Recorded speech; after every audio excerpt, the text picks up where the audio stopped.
Assalamualaikum warahmatullahi wabarakatuh. Perkenalkan, nama saya Keisha Yacinta Ramadhani Salsabila, nomor presensi 20 dari kelas 10C. Di sini saya akan menjelaskan tentang Kerajaan Tarumanegara. Di sini saya akan menjelaskan tentang latar belakang berdirinya, masa kejayaan kerajaan, fase kemunduran, dan yang terakhir peninggalan. Yang pertama di sini ada letak Kerajaan Tarumanegara. Lalu kita akan masuk ke latar belakang. Kerajaan Tarumanegara adalah kerajaan yang mendapat pengaruh Hindu. Dalam catatan sejarah, Kerajaan Tarumanegara merupakan kerajaan Hindu tertua kedua di Indonesia setelah Kerajaan Kutai. Tarumanegara didirikan pada abad keempat atau lebih tepatnya pada 358 Masehi yang terletak di tepi Sungai Citarum, Jawa Barat. Nama Tarumanegara berasal dari kata tarum dan nagara. Tarum berarti sungai yang membelah Jawa Barat, yaitu Sungai Citarum, atau ada pula yang menyebutkan bahwa kata tarum berasal dari nama tanaman pewarna yang berada di Sungai Citarum. Sedangkan nagara yang berarti negara atau kerajaan. Sumber sejarah mengenai keberadaan Kerajaan Tarumanegara terdapat dalam catatan perjalanan seorang musafir Tiongkok bernama Fahin. Pada 414 Masehi, Fahin pernah terdampar di Tolomo selama 5 bulan. Nama Tolomo ini diperkirakan sebagai sebuah sebutan Tiongkok untuk Kerajaan Tarumanegara. Pendiri Kerajaan Tarumanegara bukan berasal dari Nusantara, tetapi berasal dari India, yaitu Raja Jayasingawarman. Jayasingawarman memerintah dari tahun 358 Masehi hingga 382 Masehi. Setelahnya memutuskan untuk menjadi petapa. Lalu kepemimpinan dilanjutkan oleh Raja Damayarwarman. Faktor-faktor yang mempengaruhi berdirinya Kerajaan Tarumanegara. Yang pertama, letak geografis yang strategis. Wilayah Tarumanegara memiliki letak geografis yang strategis, dekat dengan sumber daya alam seperti sungai dan tanah yang subur. Lalu, pengaruh budaya India. Kontak dengan pedagang India membawa pengaruh besar dalam bidang agama, pemerintahan, dan kesenian. Lalu yang terakhir, perlunya pemerintahan yang kuat. Untuk mengatur kehidupan masyarakat yang semakin kompleks, diperlukan adanya pemerintahan yang kuat dan terorganisir. Lalu berikut ini adalah raja-raja yang memimpin Kerajaan Tarumanegara. Di sini ada Jayasingawarman 358 sampai 382 Masehi. Lalu Damayawarman 382 sampai 395 Masehi. Selanjutnya Punawarman 395 sampai 434 Masehi. Wisnuwarman 434 sampai 455 Masehi. Indrawarman 455 sampai 505 Masehi. Lalu Candrawarman 515 sampai 535 Masehi.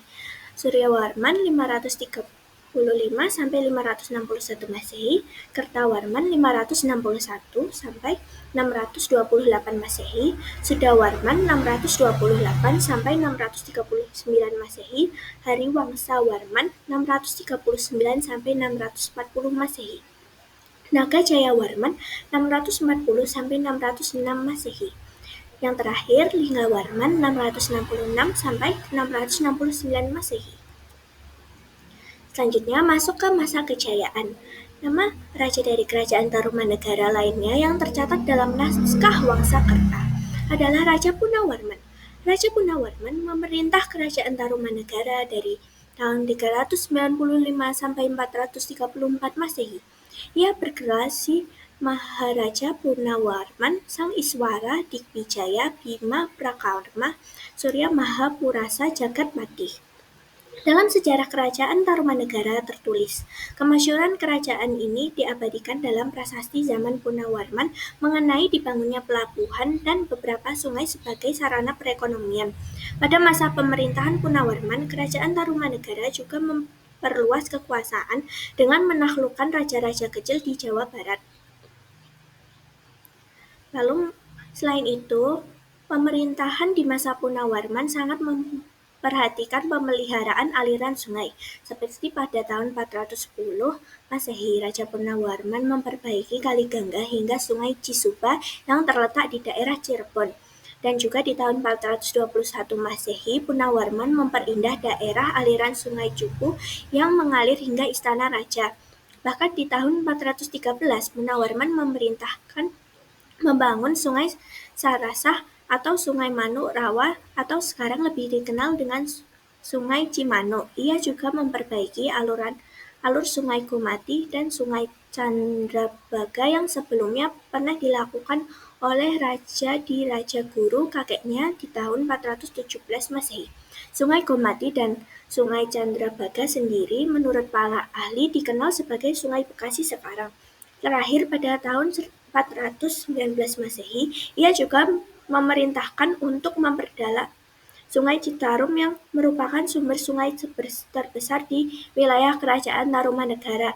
Ternyata perhatian Raja Purnawarman terhadap sungai-sungai ini membawa dampak positif.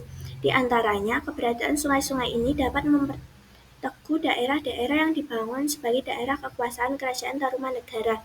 Sungai pada masa itu berperan penting sebagai sarana perekonomian. Secara tidak langsung, pembangunan sungai-sungai yang dilakukan oleh Raja Purnawarman bisa membangkitkan perekonomian, pertanian, dan perdagangan pada masa saat itu. Lalu masuk ke fase kemunduran, itu ada runtuh pada abad ke-17, pemerintahan Tarumanegara berlangsung cukup lama namun tak terelakkan, ia mencapai titik akhirnya sekitar abad ke-7 Masehi. Raja terakhir Tarumanegara adalah Tarusbawa, menantu dari Raja Linggarwarman yang ternyata membawa kerajaan ini menuju kehancuran fatal pada keberlanjutan Tarumanegara. Selanjutnya, Tarusbawa yang meninggalkan Tarumanegara. Setelah kematian Raja Linggarwarman, Tarusbawa mengambil alih kepemimpinan raja pada saat itu. Tarumanegara sudah berada pada fase kemunduran. Namun, daripada mengangkat derajat Tarumanegara, Tarusbawa justru memilih kembali ke tanah kelahirannya di sekitar Cirebon dan mendirikan Kerajaan Galuh, sebuah tindakan yang memberikan pukulan fatal pada keberlanjutan Tarumanegara. Yang terakhir, runtuh akibat serangan Sriwijaya. Pergantian penguasa dan keputusan Tarusbawa untuk meninggalkan Tarumanegara menciptakan ketidakstabilan dalam pemerintahan. Kesempatan ini diambil oleh Dapuntayang, penguasa Sriwijaya, untuk melancarkan serangan besar-besaran ke wilayah Jawa. Hasil dari serangan Sriwijaya tersebut selanjutnya membuat Tarumanegara runtuh dan terpecah menjadi kerajaan-kerajaan kecil seperti Kerajaan Galuh dan Kerajaan Sunda. Masa keruntuhan Kerajaan Tarumanegara menjadi babak penutup dari catatan sejarah yang dulu begitu gemilang. Akhirnya Tarumanegara bergeser dari panggung sejarah, memberikan ruang bagi kebangkitan kerajaan-kerajaan baru di Nusantara.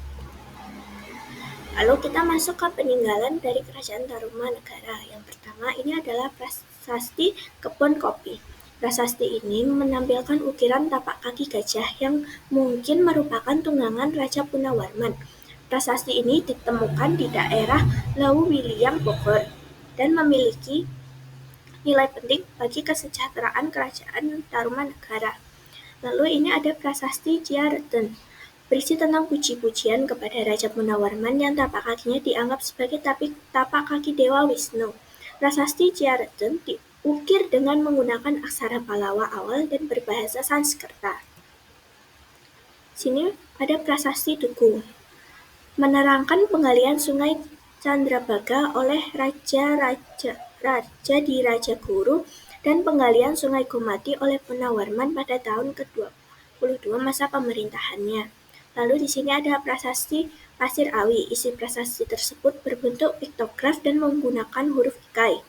Namun, terdapat informasi yang menyebutkan jika isi prasasti Pasir Awi adalah syair pujian untuk Raja Punawarman. Di sini adalah Candi Jiwa. Situs Candi Jiwa masih berupa unur yang dikenal dengan nama Unur Jiwa. Penamaan Candi Jiwa berasal dari cerita rakyat bahwa saat daerah ini sering mengalami musibah banjir, banyak penduduk yang memanfaatkan candi yang ketika masih berupa gundukan tanah untuk menyelamatkan binatang ternak. Namun selang beberapa hari, binatang tersebut bukannya aman, tapi hewan tersebut mati atau hilang jiwanya. Lalu ada Candi Bojong Menje. Candi ini diduga digunakan untuk tempat pemujaan pada masa Kerajaan Tarumanegara. Selanjutnya ada arca Gunung Cibodas. Di wilayah Gunung Cibodas ini dilaporkan adanya beberapa arca yang terbuat dari batu gamping atau karst dengan berbagai bentuk dan ukuran. Keberadaan arca-arca ini mengindikasikan adanya ritus keagamaan yang dilakukan di sini pada masa lalu. Lalu ada arca Wisnu Cibuaya. Arca ini merupakan media pemujaan pada masa Kerajaan Tarumanegara. Lalu kita masuk ke bagian kesimpulan. Kerajaan Tarumanegara adalah salah satu kerajaan tertua di Nusantara yang meninggalkan warisan budaya yang kaya. Meskipun kerajaan ini telah runtuh, peninggalannya masih dapat kita nikmati hingga saat ini. Dengan mempelajari sejarah kerajaan Tarumanegara, kita dapat lebih menghargai dan melestarikan warisan budaya bangsa. Sekian presentasi dari saya. Terima kasih.